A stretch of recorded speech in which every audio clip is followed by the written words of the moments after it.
घर के हालात बिल्कुल भी ठीक नहीं थे और शुरुआत की थी कुछ बच्चों से। इन्वेस्टमेंट्स थी वो सब बर्बाद हो गई। हमने कुछ प्रॉपर्टीज़ खरीद रखी थी वो चली गई। इवन हमारा जो घर था वो चला गया, हम लोग रेंट पे आ गए। तो कई बच्चे लिखते हैं कि आप आशु सर को कॉपी करते हैं, पर मैं हमेशा से बोलता आया हूँ इसे कॉपी करना नहीं बोलते, इसको इंस्पिरेशन बोलते हैं। मैंने कहीं से ली और लोग अगर हमसे लेते हैं तो ये इससे बड़ी मुझे लगता है कि मेरी लाइफ में कोई अचीवमेंट नहीं होगी। और कहता है कि सर ये ट्रीट मैं आपको आज दूंगा क्योंकि मैं ये ट्रीट देने लायक हो गया हूँ और इस लायक मुझे आपने बनाया। सभी को नमस्कार, मेरा नाम है आशु घई और मैं साइंस पढ़ाता हूँ। एक्चुअली कोशिश करता हूँ कि मैं साइंस को पढ़ाऊँ नहीं, साइंस को समझाऊँ। तो ये जो जर्नी है पढ़ाने की वो स्टार्ट हुई लगभग 15 साल पहले।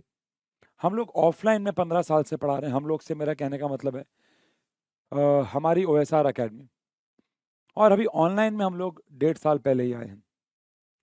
तो अगर मैं ओएसआर अकेडमी की बात करूँ तो ओएसआर अकेडमी जो कि हमारे ऑफलाइन सेंटर्स हैं, उसकी शुरुआत आज से 16 साल पहले हुई थी, जिसकी शुरुआत मेरे बड़े भाई उशांक सर ने, जो कि हमारे साइंस एंड फन पे मैथमेटिक्स के एडुकेटर भी हैं, आप सब जानते होंगे, और वो साइंस एंड फन के को-फाउंडर भी हैं।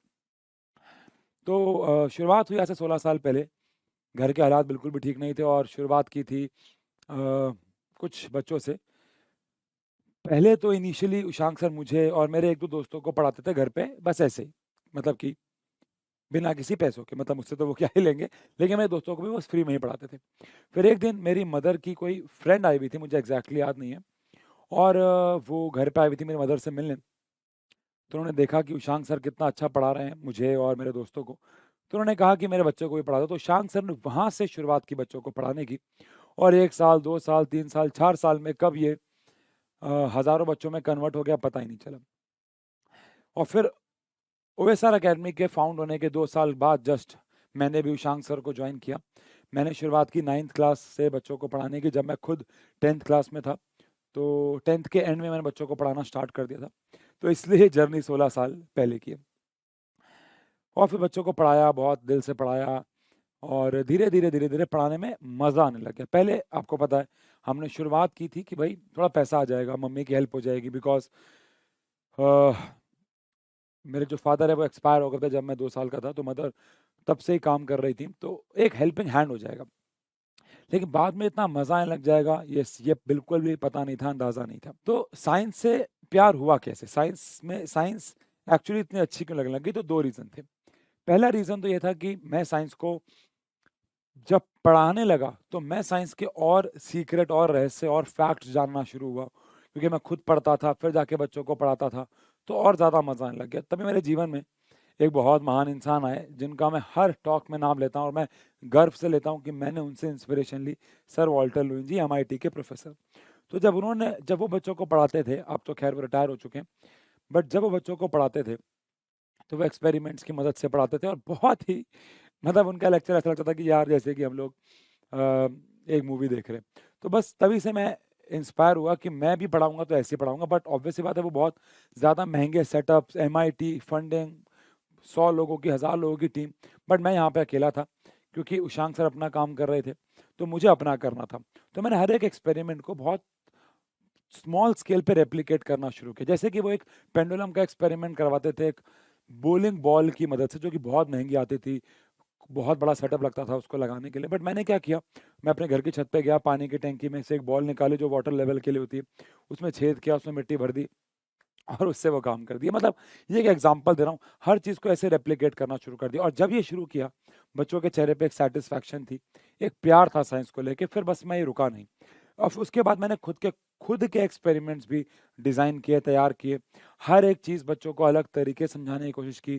कुछ यूट्यूब से इंस्पिरेशन लेता था, कुछ खुद से दिमाग लगा के करता था, और आज की डेट में तो हम लोग हर चीज़ को लगभग खुद ही से करने लगे हैं, बिकॉज़ सब चीज़ें रिपीट होना शुरू हो गई हैं। बच्चे से यूट्यूब पे पहले से ही देखने लग गए, तो अब सब कुछ नया करना पड़ता है, सब कुछ नया सोच के करना पड़ता है। तो वो जर्नी इस तरीके से बेसिकली स्टार्ट हुई कि साइंस से प्यार कैसे हुआ। लाइफ़ का लोएस्ट पॉइंट आया यार, जब अभी कोविड के जस्ट दौरान कह लें या उसके 1 साल बाद कह लें, हमारी लाइफ़ में, हमारी फैमिली में एक बहुत बड़ा लॉस हो गया पैसे का। बहुत बड़ा लॉस था, मतलब मैं वैल्यू क्या ही बताऊँ आपको, बट इन करोड़ वो लॉस था, जिसकी वजह से हमारे सारे जो इन्वेस्टमेंट्स थी वो सब बर्बाद हो गई। हमने कुछ प्रॉपर्टीज़ खरीद रखी थी वो चली गई। इवन हमारा जो घर था वो चला गया और हम लोग रेंट पे आ गए। और ऐसा हालात हो गए थे कि हमारे जो अकेडमीज हैं, ऑफलाइन सेंटर्स हैं, वो भी बिकने वाले थे। बट मैंने और उशांक सर ने डिसाइड किया कि नहीं, इसको नहीं बिकने देंगे। दिन रात मेहनत की मैंने, उशांक सर ने, मेरी वाइफ ने और हमारी फैमिली ने, सभी ने बहुत मेहनत करी और उस फेज से हम लोग बाहर आए। और वही एक टाइम था जहाँ पे हम लोग ऑनलाइन आए। तो कहते हैं ना, कुछ बुरा होता है तो उसमें भी कोई अच्छाई छुपी होती है। तो शायद अगर वो बुरा फेज हमारी लाइफ में ना आता तो शायद हम ऑनलाइन आते ही ना, मैं यूट्यूब पे वीडियोस डालता ही ना, क्योंकि यूट्यूब पे वीडियोस डालना मेरी वाइफ का एक आइडिया था कि डालो, अपना नीचे नंबर दे दो, कुछ बच्चे ऑफलाइन सेंटर्स में आएंगे तो इनकम बढ़ेगी। और मेरा नंबर भी वायरल हो गया था वहाँ, बिकॉज कभी सोचा नहीं था कि मिलियंस में व्यूज़ जाएंगे और सब्सक्राइबर्स मिलियन में हो जाएंगे, तो ये कभी सोचा नहीं था। तो वो जो लाइफ का लोएस्ट पॉइंट था, मैं बल्कि ये मानता हूँ कि वही, उसी वजह से शायद हम लोग आज ऑनलाइन प्लेटफॉर्म पे जो भी है, बस शायद उसी वजह से और आपके प्यार की वजह से। हमारे इनिशियल डेज में एक मेरा स्टूडेंट था और वो मेरा दोस्त भी था, क्योंकि मेरे स्टूडेंट्स और मेरे में इनिशियली बहुत ज़्यादा गैप नहीं था, बिकॉज मैंने आपको बताया कि मैंने बहुत अर्ली एज से पढ़ाना शुरू कर दिया था। मुझे इस बच्चे का नाम भी याद है, सागर मेहता। और उसकी मदर और मेरी मदर बहुत अच्छे दोस्त भी रह चुके हैं। और आज मैं जब ये वीडियो शूट कर रहा हूँ तो उनकी मैरिज एनिवर्सरी भी है, मतलब एक कोइंसिडेंस हो गया है। तो हुआ क्या कि वो बच्चा हमसे पढ़ता था और बहुत होशियार, बहुत ब्रिलियंट, हमारी एकेडमी का टॉपर भी रह चुका। अब उसको अपनी लाइफ में डॉक्टर बनना था और हमने, मतलब मैं ये तो नहीं कहूँगा कि मैंने मेहनत की, उसकी मेहनत थी, बट कहीं ना कहीं 1% मुझे लगता है कि हमारी भी मेहनत होगी उसमें। और हमने उसके साथ मेहनत की, उसको पढ़ाया लिखाया। 12th के बाद उसने एंट्रेंस कोचिंग ज्वाइन की कहीं और एंट्रेंस कोचिंग के बाद उसने अपना एग्ज़ाम क्लियर किया नीट का और फाइनली वो डॉक्टर बना। बट सक्सेसफुल स्टोरी ये है कि मैं एक बार अपने बेटे के साथ और अपनी वाइफ के साथ एक मॉल में अपने बेटे को झूले झुलाने लेके जा रहा था और वो मुझे अपनी मदर के साथ और अपनी सिस्टर के साथ वहाँ पे मिला। उसके फादर कैब ड्राइवर थे, बहुत ज़्यादा मेहनती थे। तो वो उस वक्त वहाँ नहीं थे, बिकॉज वो किसी और सिटी में कैब चलाने गए हुए थे।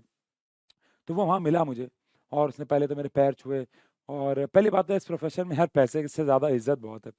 तो वहाँ पे फिर उसने मुझे मैकडॉनल्ड्स लेके गया, पास में मैकडॉनल्ड्स था, और कहता कि सर ये ट्रीट मैं आपको आज दूंगा क्योंकि मैं ये ट्रीट देने लायक हो गया हूँ और इस लायक मुझे आपने बनाया।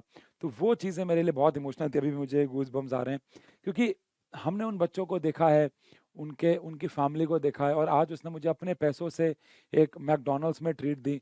तो वो मेरे लिए एक बहुत बड़ी अचीवमेंट थी। तो वो एक ऐसा पॉइंट था जो मैं अपने ऑफलाइन सेंटर्स में हमेशा बच्चों को सुनाता हूँ कि मुझे ऐसे बच्चों पे हमेशा से गर्व है। मतलब सही बच्चों पे गर्व है, सभी कुछ ना कुछ करता है, बट ये स्टोरीज हैं जो कि बच्चों को सुनाने से बच्चा मोटिवेट होता है।